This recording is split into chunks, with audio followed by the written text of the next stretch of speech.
I'm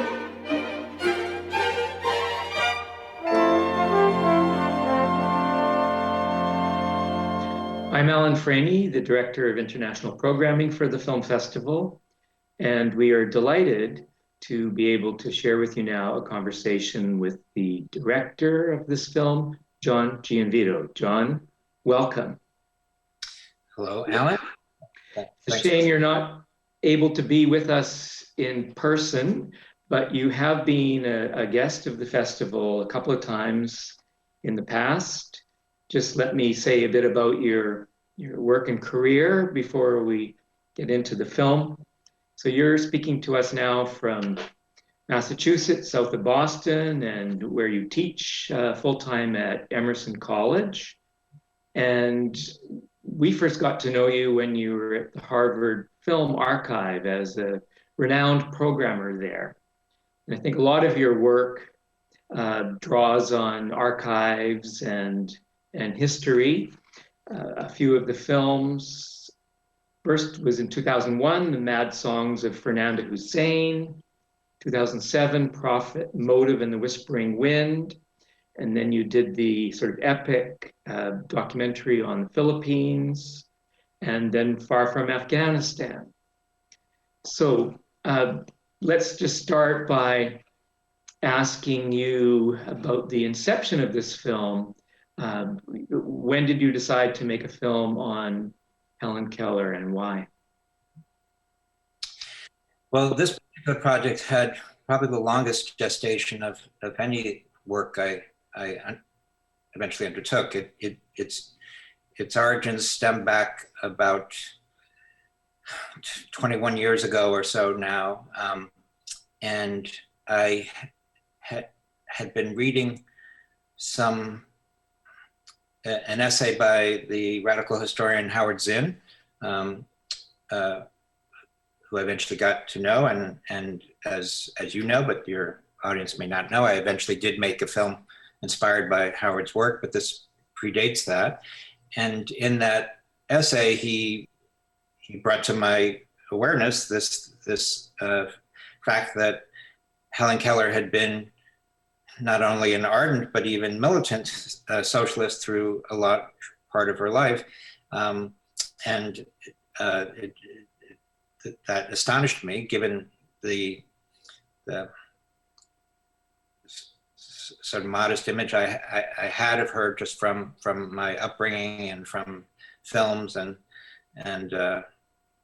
Arthur Penn's film and so forth. And so I thought this could be an interesting topic to at that time I imagined it as maybe a little half-hour film that would sort of take this on. And I started looking for material around that. I fairly readily found some of her texts on her political views, and was struck right away by how prescient they seemed and how much many of them felt like they could have been written at that contemporary moment.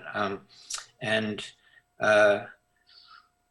then the problem evolved where I just could not get my hands on a single motion picture image, a photograph, audio recording that was specific to this side of her life. And that really puzzled me. And it took me quite a while to unpack why that is the case. And some of that's revealed in the film itself, but not even everything is around that is explained. But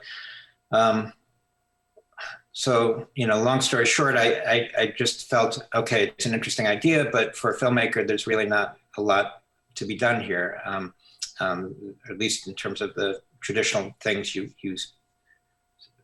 ferret out at that juncture. So I set it aside and moved on to other films. And then the way I always tell the story is that about 4 years ago now, I had finished film. I was ruminating about what I might want to explore next. And this thought about the Helen Keller project reemerges, and I hear this little voice in my head saying, okay, you had an interest in, the most famous blind, deaf person in our history. You have no images, you have no sounds. That's an interesting creative problem. You shouldn't shy away from it. You should try to embrace that. And so I did, and without knowing how I would explore that or resolve those creative challenges, but that's where it started. And I think also making it during during the Trump era, there was sort of a Trump effect to my motivations for burying myself so much in some of that material. So Canada is not the United States. We have a different kind of social democracy here. And, I think when we listen to some of the political battles being aired in south of the border, we are taken up a bit by how venomously allergic a lot of Americans seem to be to the concept of social democracy. And the word socialism is so controversial, and for example, Bernie Sanders' use of it. So did you see this film as a bit of an intervention into the political vocabulary? Very much so. I felt that, whatever modest ambitions any film can have in terms of contributing to the shifting of the social arena, my feeling was that indeed we continue to see so many media folks and politicians and so forth hurling the term socialism as an epithet and totally misusing, misunderstanding its meaning. So as someone who finds a lot of positivity in ideas around what a proper socialist society might look like, I felt that hearing those ideas expressed by such a historically beloved figure, and not only expressed by someone, but expressed as eloquently and as pertinently as Helen did, would help the cause, so to speak. Yeah. I'm just looking, maybe I just take a moment and just say what words I wrote on the film immediately after seeing it when I was kind of reporting to my colleagues. And I said that your film slows down the overheated drama of 20th century ideologies by focusing on those lengthy texts. Words written or spoken to be clear, critical, and hopeful human imperatives. And that she's not only an amazing woman, but an example of determination over victimhood, and that identity politics are inspirationally irrelevant to what she fought for. Wherever one stands on party politics and economic systems, encountering Keller in her own words is sharp and bracing. And that really, it's astonishing to have the power of her rhetoric and her plain speaking. And so maybe, what are your thoughts on the reception to Keller at that time, and the way she's, being victim of some erasure, in fact, and its relevance for our present moment? Yeah, it's a good question, because the perception is that this was really never really known, this side of her, and that's a more recent phenomena. Almost anything she chose to speak out on was in the newspaper the next day, and I spent a long time going through archives of old newspaper clippings around Helen Keller's life, So even while there were those individuals, some of who are quoted in the film, who disparaged and demeaned her, Helen, when she shifted to talking about, you know, the issues of the day and the politics of the day, it's important to bear in mind that socialism was accepted as a viable, you know, party politic. It had some agency on the national field. I mean, I give some statistics about that as well in the film. Unions were not thought of the way they are here in the States at that time. You know, nowadays we're sadly at something like 10% of the working force in the US is unionized, where in the 1950s, I think we reached the high that we have reached, which was about 35%, but still a big change from today. And she wasn't alone. I mean, there were many public figures who, Eugene Debs and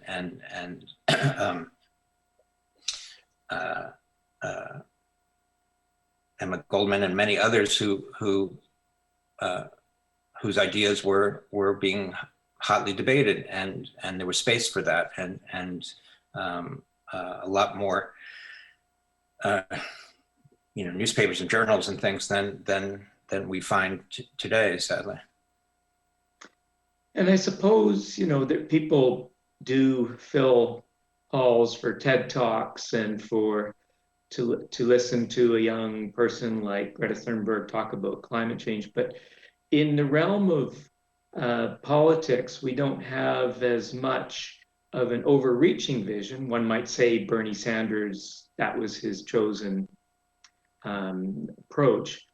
But how live is, I mean, how daily is a discussion on healthcare now during COVID in your part of the world, and you know, benefits of a more universal healthcare program, for example? Do people talk about it regularly? Well, there's so many things assailing us at this moment that you know, you would think, given living amidst a once in a century pandemic, would resurrect, you know, to the forefront issues about universal health care. And I'm not saying it isn't to be found, but it's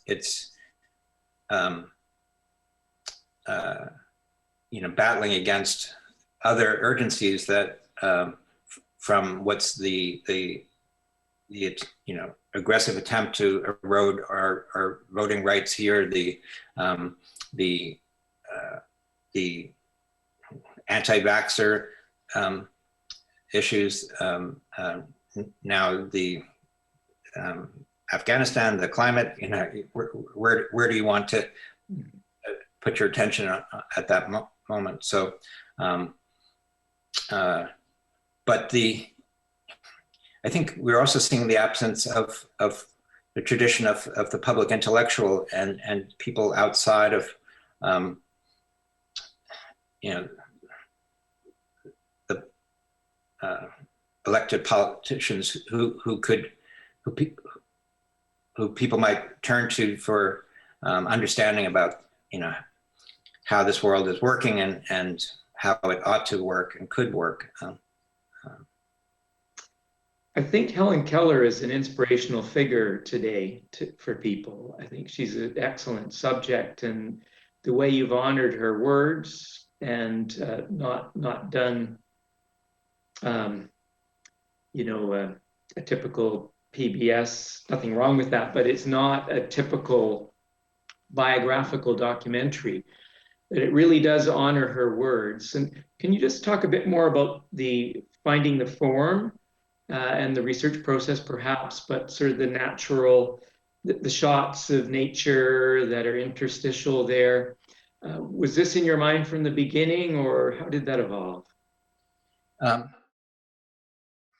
Once I had committed to the project, its evolution happened in a very gradual, organic way through just initially immersing myself in, the voluminous amount of literature that's out there about her, but particularly her own words, her own books and articles, and then a couple of quite good contemporary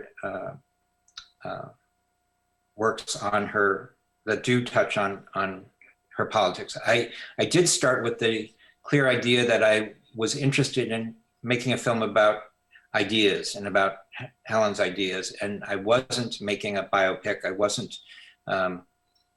going there. To the extent that there are elements of that in the film, they're there to support certain ideas and how the evolution of her thinking over a period of time. But and so then how do you make a film about ideas? And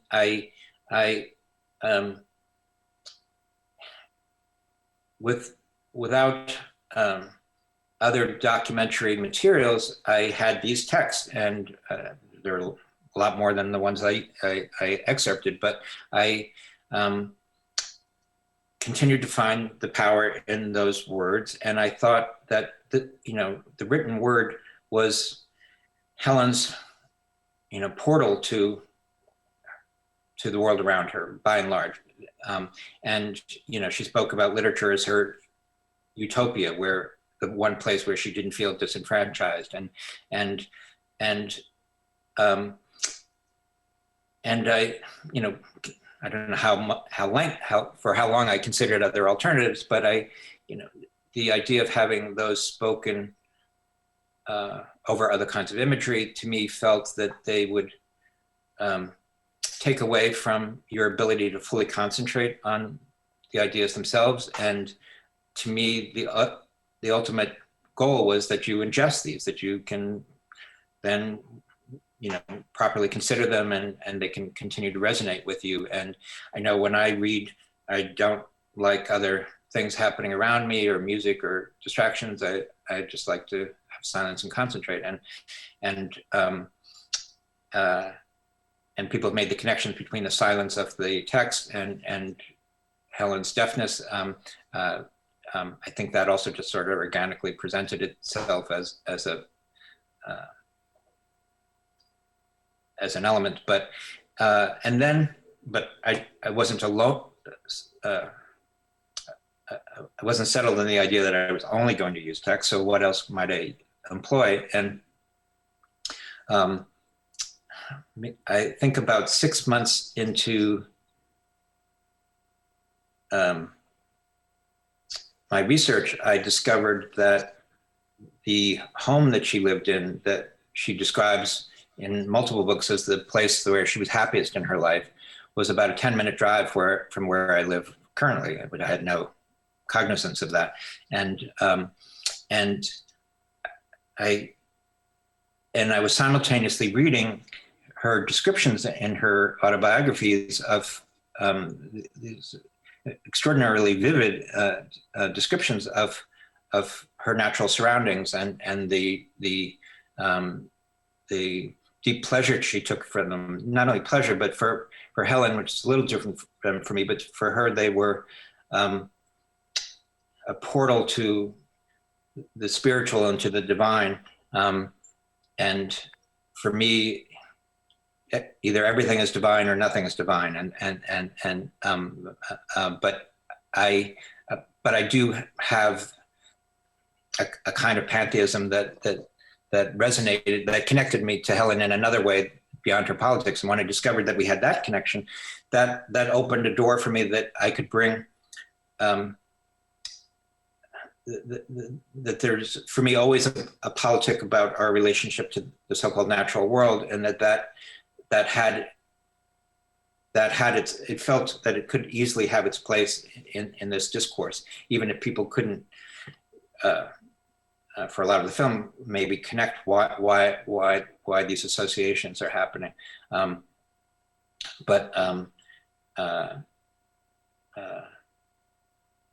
It's a line that the filmmaker Jean-Marie Straub often quotes that I like to quote as well, from the writing of Rosa Luxemburg, who said, it's a longer quote, but the simple version of it is that the fate of an insect is no less important than the fate of the revolution.